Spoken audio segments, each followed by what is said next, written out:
Jangan lupa subscribe woi di channelnya Mas Edi Donghua. Setelah tahu kebenaran bahwa anak di hadapannya adalah putra dari majikannya, secara pribadi kakek Tai Long pun mengajak Tangsan bicara. Tangsan lalu memberikan surat yang ditinggalkan ayahnya sebelum pergi pada 8 tahun yang lalu dan menceritakan kalau sejak kecil ia sudah tinggal dengan ayahnya di sebuah desa kecil. Ayahnya berprofesi sebagai satu-satunya pandai besi di sana dan memiliki kebiasaan mabuk-mabukan. Mendengar itu, kakek Tai Long pun sangat sedih mengingat tuannya tersebut adalah seorang master roh terkuat yang sudah banyak berjasa bagi ia dan sektenya. Ia juga menjelaskan bahwa dulu sekte Tai adalah bagian dari sekte Hautian yang dipimpin oleh ayah Tangsan. Namun karena suatu alasan sekte Tai memisahkan diri dan berdiri sendiri di kerajaan Tiandu. Namun di sini kakek Tai Long tidak bisa cerita banyak karena menurutnya Tang Hou yang berhak menceritakan semuanya kepada Tangsan. Tetapi yang perlu diingat, ayah Tangsan merupakan master roh terhebat. Kakek Tai Long kemudian menyatakan bahwa seluruh anggota sekte Tai siap mengabdikan dirinya untuk Tangsan sebagai putra dari Tang Hou. Setelah menemui kakek Tai Long, Tangsan pergi menemui Feng Zi yang sudah menunggunya. Ternyata ia juga sangat terkejut setelah tahu bahwa Tangsan adalah putra dari Tang Hou yang merupakan teman lamanya. Namun sama halnya dengan kakek Tai Long, Feng Zi juga enggan menceritakan banyak karena menghormati Tang Hou yang pastinya punya alasan tersendiri untuk menyembunyikan identitasnya dari Tangsan. Beralih membicarakan mengenai senjata rahasia. Awalnya Feng Zi menawarkan harga tinggi untuk membeli desain serta rancangan yang dimiliki oleh Tangsan. Namun Tangsan menolak untuk menjualnya karena menurutnya hasil pemikiran dan penelitian untuk menciptakan sebuah senjata rahasia benar-benar tak ternilai dan ia tak berniat menjualnya kepada siapapun. Sehingga ia hanya menawarkan kerjasama kepada Feng Zi untuk menyiapkan semua bahan-bahan yang diperlukan, sementara untuk perancangan dan perakitan akan dilakukan oleh pihak Tangsan sendiri. Akhirnya mereka pun sepakat dengan Feng Zi yang memesan 500 set dengan harga 10.000 koin emas untuk setiap set. Jadi total tagihannya adalah 500.000 koin emas yang langsung ia bayar di muka. Sekembalinya ke asrama, teman-teman yang lain sudah menunggunya. Oishiki dan Mang Hoju dengan konyolnya memperebutkan uang 500.000 milik Tangsan. Beberapa saat kemudian datang juga Dai Mubai yang telah kembali dari hutan berburu untuk mencari siluman roh cincin keempatnya. Ia pun sangat berterima kasih kepada Tangsan karena berkat tanaman obat bunga krisan, proses kultivasinya berjalan sangat lancar hingga ia kini telah mencapai level 43. Tak lama setelah itu, Master Xiao memanggil Tangsan untuk datang ke ruangannya. Master Xiao menjelaskan bahwa sebenarnya ia sudah tahu sejak awal mengenai identitas dari ayah Tangsan. Ia lalu juga menceritakan mengenai kedatangan Tang Hou di hari pertama Tangsan masuk ke Akademi Sri Langke. Kala itu, Guru Zhao menyulitkan seluruh murid Akademi Sri Langke dalam ujian masuk. Di malam harinya, Tang Hou yang merasa kurang senang mendatangi Guru Zhao dan menghajarnya hanya dengan tangan kosong. Lalu Tangsan mengajukan dua pertanyaan yang hingga kini masih mengganggu pikirannya, yaitu mengenai siapakah identitas ibunya dan mengapa dulu Master Xiao melarangnya untuk menambahkan cincin roh ke roh pelindung Palu Houtiannya. Pertanyaan pertama, Master Xiao tidak bisa menjawabnya karena ia juga tidak tahu. Sangat sedikit informasi mengenai istri Tang Hou tersebut. Namun mengingat Tangsan mewarisi roh pelindung rumput biru peraknya, kemungkinan besar ibunya hanyalah orang biasa. Sementara untuk alasan mengapa ia melarang Tangsan menambahkan cincin roh ke dalam roh pelindung Palu Houtian, hal ini berkaitan dengan keselamatan Tangsan itu sendiri. Ia menjelaskan bahwa dalam sejarah dunia Daoluo tercatat sejauh ini hanya ada 3 pemilik roh pelindung ganda termasuk Tangsan. Sayangnya orang pertama mati setelah mencoba menambahkan cincin roh ke dalam kedua roh pelindungnya. Menurut teori Master Xiao, hal ini bisa terjadi karena adanya benturan dari kekuatan siluman roh sehingga tubuh yang menjadi wadah menjadi hancur. Namun dengan alasan yang tidak pasti, orang kedua berhasil melakukannya tanpa melukai tubuhnya sendiri. Ia menduga hal ini mungkin berkaitan dengan ketahanan tubuh. Maka dari itu ia ingin Tangsan melatih tubuhnya terlebih dahulu sampai cukup kuat untuk menahan benturan kekuatan siluman roh yang terjadi. Sementara untuk alasan lain, sebenarnya ia dan Tang Hou memiliki rencana untuk mengisi Palu Houtian milik Tangsan dengan seluruh cincin roh dari siluman roh berusia puluhan ribu tahun. Tetapi tentu saja hal itu hanya bisa dilakukan jika tubuh Tangsan sudah benar-benar kuat. Selain melatih ketahanan tubuh, Master Xiao juga masih memiliki rencana cadangan, yaitu dengan mengalihkan seluruh kekuatan siluman roh ke dalam tulang roh untuk sementara saat proses kultivasi sedang berlangsung agar keduanya tidak berbenturan. Akan tetapi Master Xiao menyarankan Tangsan agar tidak memusingkannya terlebih dahulu dan lebih baik fokus saja untuk mempersiapkan diri dalam turnamen Akademi Roh yang kurang dari setengah tahun lagi akan dimulai. Bicara soal turnamen roh, Tangsan sebenarnya cukup khawatir dengan Xiao Wu karena enggan untuk memakan tanaman obat darinya, sehingga Xiao Wu adalah satu-satunya orang di tim yang belum mencapai level 40. Di malam harinya saat Tangsan berjalan dengan Xiao Wu, ternyata tadi siang Xiao Wu menguping pembicaranya dengan Master Xiao mengenai Tangsan yang mengkhawatirkan dirinya. Untuk meyakinkan Tang San kalau ia tidak akan menjadi beban tim, Xiao pun menantangnya untuk berduel 1 lawan 1. 我可不会手下留情。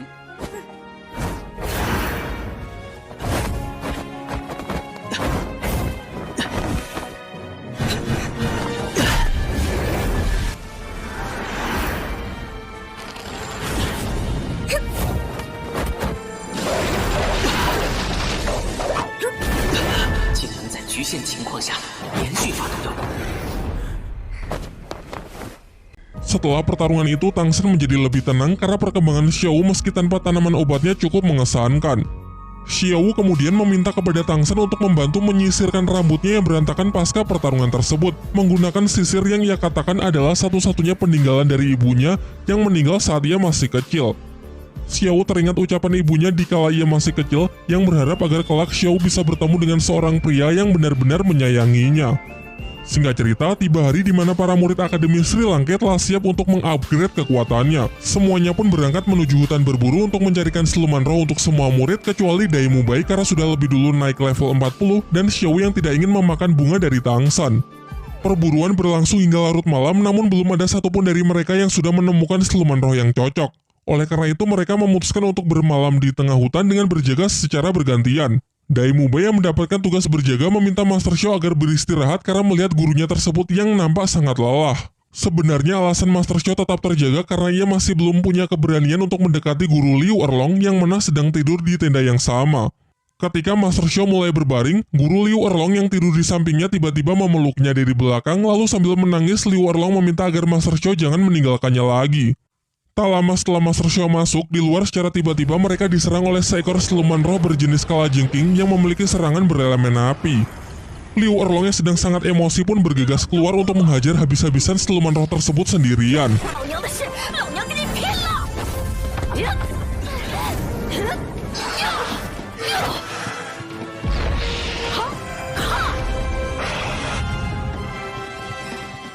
Dari sini untuk pertama kalinya kita diperlihatkan kekuatan asli dari guru Liu Erlong.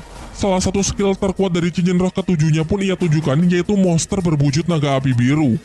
Bahkan karena saking mengamuknya, Flander pun berpikir kalau Liu Erlong terlalu berlebihan dalam menggunakan kekuatannya padahal lawannya hanya siluman roh berusia 4000 tahun.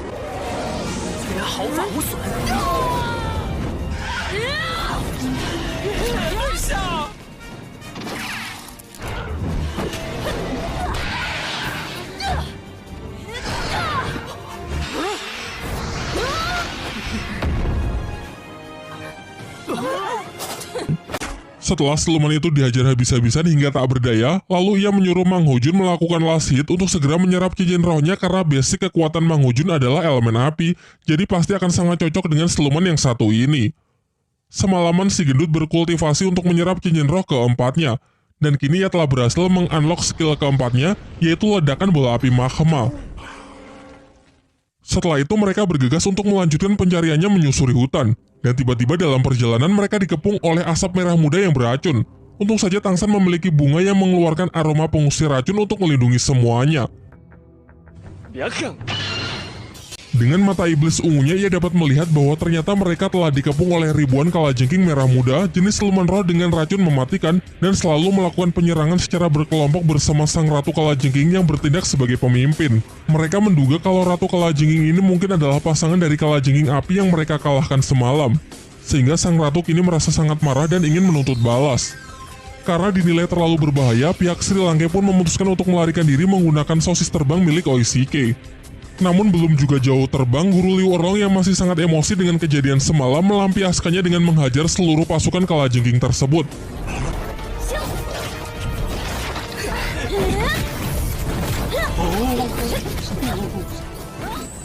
Para kalajengking kecil berhasil dipukul mundur hingga sang ratu kalajengking sendirilah yang turun tangan. Sementara pihak Sri Lanka memerintahkan Tang San dan Mang Hojun maju menggunakan serangan kombinasi, sekalian untuk mencoba seberapa kuat skill baru dari pemilik roh pelindung burung phoenix tersebut. Langkah pertama Tang San melempar skill jaring laba-labanya untuk mengunci pergerakan musuh. Sementara Mang Hojun berusaha mendekat sembari mengumpulkan energi roh untuk melepaskan skill terbarunya, yaitu ledakan bola api magma.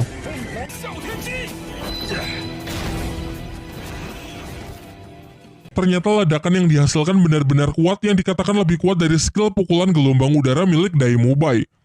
Tetapi di balik kekuatannya yang sangat besar, Master Xiao mengungkapkan beberapa kelemahan dari skill Mang Hao Jun tersebut. Yang pertama, skill itu tidak memiliki kemampuan untuk mengunci pergerakan target sehingga akan mudah dihindari oleh lawan yang mempunyai kecepatan tinggi. Sangat dibutuhkan partner tipe pengendali seperti Tang San untuk tetap menjaganya karena Mang Hao Jun harus mendekat sedekat mungkin dengan target untuk melepaskan serangannya. Selain itu, yang menjadi kelemahan kedua adalah konsumsi energi yang begitu besar, bahkan hampir 50%, jadi akan sangat beresiko karena jika skillnya mengalami miss, maka dengan mudah lawan bisa melancarkan serangan balasan. Setelah lawan berhasil dilumpuhkan, Master Xiao menyuruh Oishike untuk menyerap cincin roh dari siluman Ratu Kalajengking tersebut. Sembari menunggu, Flander bertanya kepada Master Xiao kapan waktu yang tepat untuk mulai menambahkan cincin roh ke dalam palu Houtian milik Tang San. Menurut Master Xiao, agar lebih aman setidaknya ia harus menunggu sampai Tang San mencapai level 80. Di samping itu, Master Xiao juga berencana menemui seseorang untuk menanyakan perihal masalah tersebut kepada seorang Master Roh yang juga memiliki roh pelindung ganda. Singkat cerita, tak butuh waktu lama, Oishike telah selesai dengan proses penyerapannya. Skill keempat yang ter-unlock adalah sosis pembakar semangat, di mana orang yang memakannya akan mengalami peningkatan kekuatan sebesar 10% selama 5 menit, baik kekuatan fisik maupun kekuatan roh pelindung. Awalnya teman-temannya berpikir kalau hanya 10% maka pasti tidak akan terlalu berpengaruh. Namun Master Xiao menjelaskan bahwa jika skill tersebut digunakan pada timing yang tepat, maka pasti akan menjadi sangat powerful. Mirip dengan skill tim yang pernah mereka kalahkan sewaktu mengikuti pertarungan arena roh. Tetapi bedanya, skill dari Oishike ini tidak memiliki efek samping yang berbahaya. Selain itu, benefit lain yang didapat yaitu bisa kebal terhadap beberapa jenis racun dan sanggup menangkal lawan tipe hipnotis seperti skill kedua milik Xiao Wu. Setelah itu, perjalanan kembali dilanjutkan. Sayangnya mereka tak kunjung menemukan siluman roh yang sesuai. Tang San lalu mengeluarkan bunga ungu yang sebenarnya tak ingin ia gunakan. Bunga ini bisa menyebarkan aroma untuk memancing siluman roh agar mendekat. Namun bahayanya kemungkinan tak cuma satu siluman roh yang akan datang, melainkan bisa saja sekelompok siluman yang sangat kuat. Untuk mengantisipasi kemungkinan terburuk, Master Xiao berencana untuk menciptakan sebuah perangkap, yaitu dengan meletakkan bunga tersebut di ruang terbuka sebagai umpan dan akan memanfaatkan area beracun untuk menjadi tempat berlindung jika siluman roh yang datang sangat kuat dan sampai tak bisa diatasi. Sementara untuk kekebalan tubuh, Tang San memberi semuanya pil khusus yang memiliki efek anti racun selama 1 hari. Siluman roh pertama yang terpancing datang adalah siluman harimau malam. Mereka pun bekerja sama untuk memburunya karena pasti siluman jenis ini akan sangat cocok untuk Su Ying.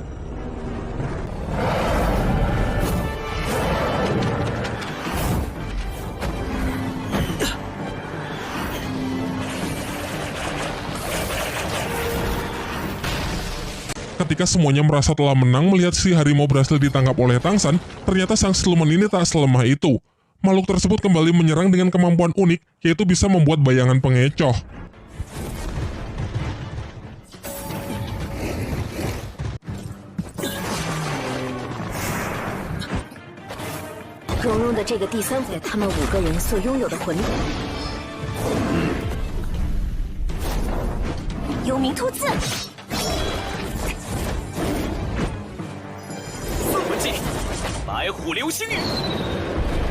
Singkat cerita, berkat kerjasama yang sangat baik, siluman harimau pun berhasil dilumpuhkan. Namun tak lama setelah itu, para siluman lain yang sama kuatnya mulai berdatangan menyerang pihak Sri Lanka. Karena situasi yang semakin tak terkendali, Tang San pun segera menyimpan kembali bunga ungunya dan memerintahkan semuanya agar segera berlindung dalam area racun yang sudah ia siapkan sebelumnya. Untung saja cara ini sangatlah efektif, di mana terlihat para siluman roh itu benar-benar tidak berani untuk mendekat. Mereka lalu mempunyai ide untuk menarik siluman roh dengan menggunakan salah satu senjata rahasia milik Tang San. Untuk cincin keempat Ning Rongrong, Master Xiao menyarankan agar menambahkan skill pertahanan ke dalam kekuatan roh pelindungnya. Maka dari itu, ia menyuruh mereka agar mengambil siluman roh kadal raksasa karena memiliki pertahanan yang sangat kuat.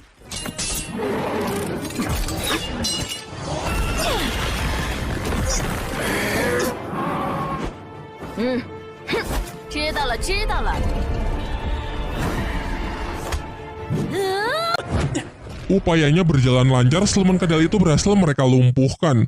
Sekarang tiba giliran Tang San untuk memilih siluman roh yang sesuai.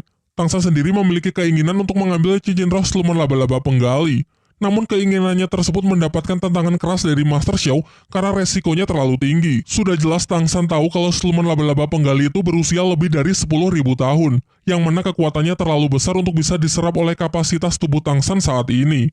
Ia menyarankan agar Tang San mengambil siluman laba-laba berwajah manusia saja yang berusia 6.000 tahun karena menurut Master Xiao itu sudah lebih dari cukup. Tetapi Tang San yang sangat ambisius tetap ingin mengambil siluman pilihannya sendiri. Ia meyakinkan para gurunya bahwa ia harus mendobrak batasannya mengingat lawan yang nantinya mereka hadapi dalam turnamen Akademi Roh pasti akan sangat kuat. Dan jika ia tak mempersiapkan diri dari sekarang, maka ia tak yakin akan bisa bertahan. Semuanya pun sudah tidak bisa berkata apa-apa lagi dan hanya bisa percaya dengan keyakinan yang dimiliki oleh Tang San. Kemudian Guru Zhao dan Flander secara bersamaan mengarahkan senjata ke siluman tersebut. Namun ternyata siluman itu cukup pintar yang mana ia sengaja menangkisnya dengan jaring untuk menangkap pihak Tang San. Ketika siluman laba-laba penggali itu berusaha melarikan diri, kepala Akademi Flander segera mengejar dengan memanfaatkan lemparan dari Guru Zhao dan skill ketujuh dari roh pelindung burung hantu miliknya. Sempat terjadi aksi kejar-kejaran di antara mereka, sampai akhirnya dengan bantuan dari kepala Akademi Flander, Tang San berhasil melumpuhkan siluman tersebut lalu segera kembali ke tempat teman-temannya.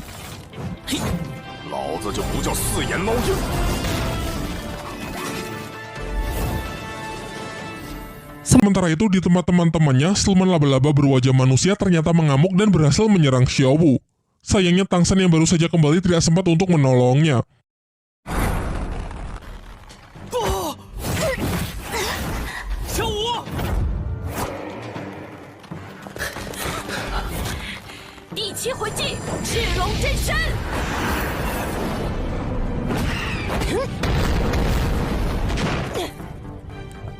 Melihat Xiao Wu yang dibuat terluka parah, Tang San yang sangat emosional mendekati sang siluman yang sudah tidak berdaya kemudian menyerap seluruh energi roh dari siluman itu, yang mana ini merupakan kemampuan lain dari tulang roh milik Tang San. Sedangkan Xiao Wu yang terkena racun dari siluman laba-laba kondisinya benar-benar buruk. Ia tak sadarkan diri dan denyut nadinya juga sangat lemah. Tetapi kepala Akademi Flander berpendapat kalau Xiao Wu masih bisa diselamatkan karena entah kenapa racun tersebut memiliki penyebaran yang sangat lambat. Kemudian dengan sedikit menyalurkan energi rohnya, Flander berhasil mengeluarkan racun di tubuh Xiao Wu. Dan setelah Xiao Wu siuman, barulah terungkap bahwa ternyata penyebaran racun yang sangat lambat disebabkan oleh tanaman bunga bulu perindu dari Tang San yang masih ia simpan. Nampaknya energi yang dikeluarkan bunga itulah yang melindungi Xiao Wu. Di sisi lain, pelukan hangat dari Guru Liu Erlong membuat Xiao Wu merasa sangat nyaman. Xiao Wu mengatakan kalau pelukan ini mengingatkannya dengan almarhum ibunya yang meninggal saat Xiao Wu masih kecil. Tangis haru pun menyertai momen tersebut, apalagi saat Guru Liu Erlong berkata bahwa ia tak keberatan kalau Xiao Wu ingin memanggilnya dengan sebutan ibu. Sementara Tang San setelah tahu kalau Xiao Wu baik-baik saja segera kembali dan berniat melanjutkan tujuannya untuk menyerap cincin roh dari siluman laba-laba penggali yang berhasil ia kalahkan sebelumnya. Namun semuanya yang merasa sangat cemas meminta Tang San agar mempertimbangkannya lagi mengingat siluman roh tersebut memiliki usia lebih dari 10.000 tahun yang mana kemungkinan besar bisa membahayakan diri Tang San. Tetapi tekad Tang San kali ini sudah benar-benar bulat. Ia pun bergegas pergi membawa siluman laba-laba penggali untuk ia serap cincin rohnya di danau es dan api milik kakek Dugu dan berjanji kepada semuanya bahwa ia pasti akan kembali dengan selamat. Setelah menyaksikan momen haru tersebut, kepala Akademi Flander mengajak Master Xiao pergi untuk bicara empat mata. Singkat cerita, sampailah Tang San di danau es api dan segera memulai proses kultivasinya. Dan benar saja, apa yang menjadi kekhawatiran Master Xiao benar-benar terjadi. Nampak proses penyerapan tersebut begitu menyakitkan sampai-sampai seluruh urat nadinya berubah warna menjadi hitam.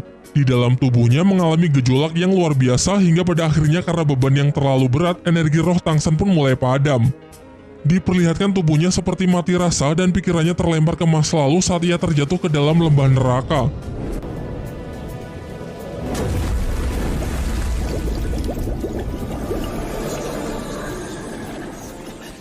Namun dikala jiwanya ditarik oleh kegelapan dan kesadarannya mulai hilang, ia teringat dengan teman-temannya di Akademi Sri Langke, khususnya Xiao Wu, yang mana ia masih memiliki janji untuk selalu menjaganya. Seketika dirinya pun mulai bangkit dan mulai berhasil menyelesaikan proses kultivasinya dan berhasil mendapatkan cincin roh keempatnya. Sementara itu, Flander yang mengajak bicara empat mata Master Xiao mengatakan kalau Master Xiao ini benar-benar keterlaluan menggantungkan perasaan dari Liu Erlong yang padahal sudah menunggunya selama lebih dari 20 tahun. Namun Master Xiao menjelaskan kalau dirinya juga tidak bisa berbuat apa-apa. Sebenarnya jauh di lubuk hati ia juga masih sangat mencintai Liu Erlong. Tetapi di sisi lain ia takut kalau hubungannya tersebut akan banyak mendapatkan hujatan dari netizen. Kemudian Flander kembali menasihatinya dengan mengatakan kalau omongan netizen tidak perlu dipikirkan. Terobos aja lah anjing, jika bukan karena lo sahabat gue pasti cewek itu sudah gue sikat. Singkat cerita, setelah mendengar wejangan dari kepala Akademi Flander, Master Xiao pun mulai sadar dan segera berlari kembali ke tempat Liu Erlong lalu memeluknya dengan erat. Ia lalu meminta maaf karena sudah membuatnya lama menunggu dan berjanji bahwa ia tak akan pernah meninggalkannya lagi. Xiaowu yang menyaksikan keuuan itu menjadi iri yang mengingatkannya dengan Tang San. Karena merasa semakin cemas, ia kemudian bergegas pergi untuk melihat kondisinya. Dan tentu ia berhasil bertemu dengan Tang San yang mana sudah selesai dengan proses kultivasinya. Tang San lalu mengajak Xiaowu berkeliling menyaksikan keindahan hutan dari udara dengan menggunakan parasut rumput biru peraknya. Singkat cerita, setelah puas berkeliling, semua yang penasaran meminta Tang San untuk menunjukkan skill baru yang ia dapat dari cincin siluman roh puluhan ribu tahun. Skill keempatnya, Tang San beri nama kandang rumput biru perak. Dengan skill tersebut dalam sekejap ia sanggup mengurung target yang ia kehendaki. Meskipun ketahanan dari kurungan itu memang tidak terlalu kuat, namun memiliki kemampuan untuk menangkap beberapa lawan sekaligus sehingga akan sangat cocok jika dikombinasikan dengan tipe penyerang seperti Phoenix Api milik Mang Houjun. Bahkan Master Xiao berpendapat bahwa skill seperti ini biasanya hanya didapat oleh Master Roh tipe pengendali yang telah mencapai level lebih dari 50. Kini kecuali Xiaowu, semuanya pun telah mendapatkan cincin roh siluman keempatnya. Kepala Akademi Flander kemudian menginfokan kalau turnamen Akademi Roh akan dimulai dalam 5 hari lagi, sehingga semuanya diminta untuk kembali ke Akademi agar bisa mempersiapkan diri. Keesokan harinya, Master Xiao memperkenalkan 4 murid yang akan menjadi pemain cadangan dari tim Akademi Sri Lanka dalam turnamen, mengingat jadwal turnamen yang akan sangat padat dan munculnya berbagai musuh yang pasti akan sangat bervariasi. Murid pertama bernama Huang Yuan, level 35 dengan roh pelindung serigala tipe Fighter. Yang kedua bernama Jingling, level 35 dengan roh pelindung tengkorak. Ketiga bernama Jiang Zhu, level 35 dengan roh pelindung healing tipe support. Dan terakhir adalah Tai Long, tipe penyerang yang sudah pernah kita lihat sebelumnya. Master Xiao kemudian menjelaskan berbagai aturan yang diberlakukan selama mengikuti turnamen Akademi Roh. Turnamen ini diselenggarakan oleh 3 kerajaan besar, yaitu Kerajaan Tiandu, Kerajaan Xingluo, dan Balai Roh Pelindung. Dalam babak penyisian terdapat ratusan tim dari berbagai akademi yang memperebutkan posisi 30 besar. Namun tim dari ketiga kerajaan yang telah disebutkan tadi berhak melewati babak penyisian sehingga bisa langsung masuk menjadi 33 besar untuk bertarung di babak penentu. Di sepanjang pertarungan dilarang membunuh satu sama lain, dan tidak diperbolehkan menggunakan senjata selain kekuatan roh pelindung, yang mana hal ini berarti senjata rahasia milik Tang San juga tidak boleh digunakan. Setelah menjelaskan aturan dalam turnamen, Master Xiao menyarankan agar para murid tidak menunjukkan seluruh kemampuannya di awal mengingat jalannya turnamen yang akan berlangsung sangat panjang. Untuk Ning Rongrong, Master Xiao menyuruhnya agar tidak ikut bertarung di awal dengan alasan karena ia ingin memberinya pelatihan khusus terlebih dahulu. Dan untuk selebihnya, ia menyerahkan urusan penyusunan strategi bertarung kepada para murid itu sendiri.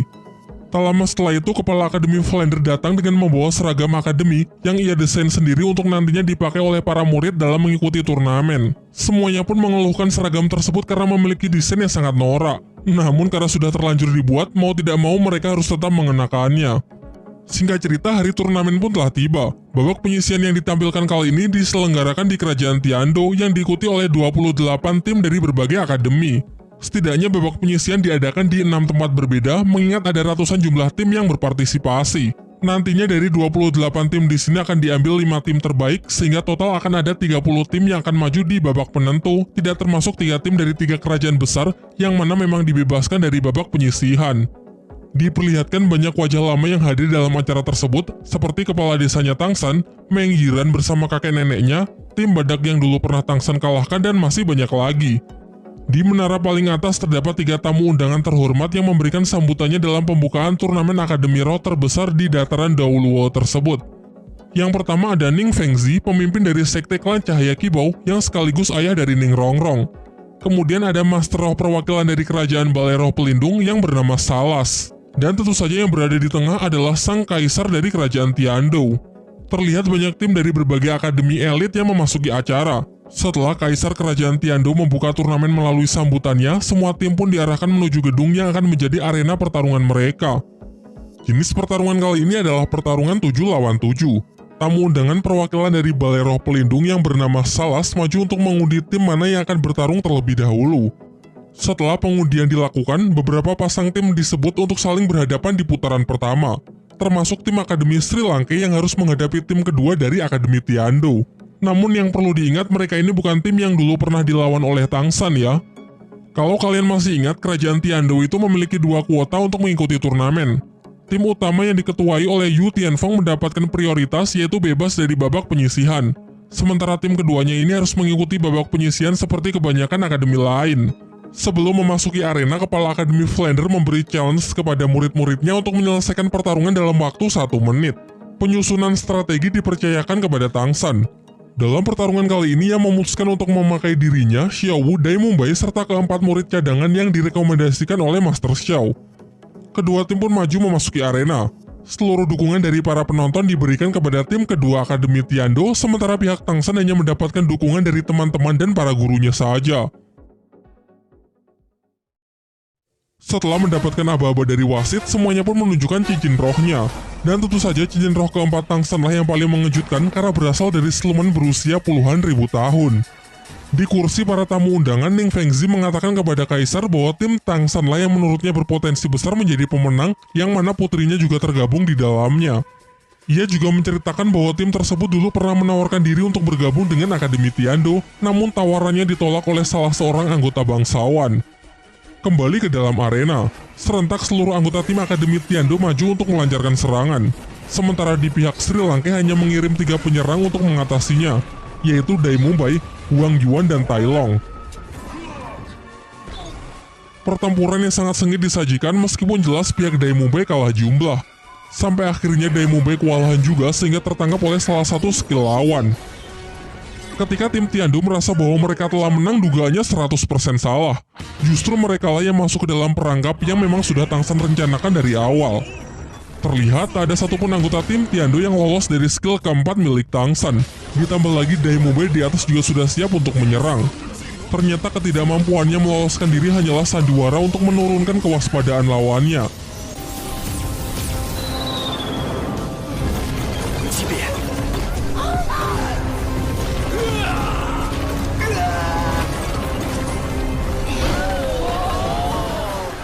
Dengan ini pertarungan pun berakhir dengan kemenangan mutlak tim Akademi Sri Lanka.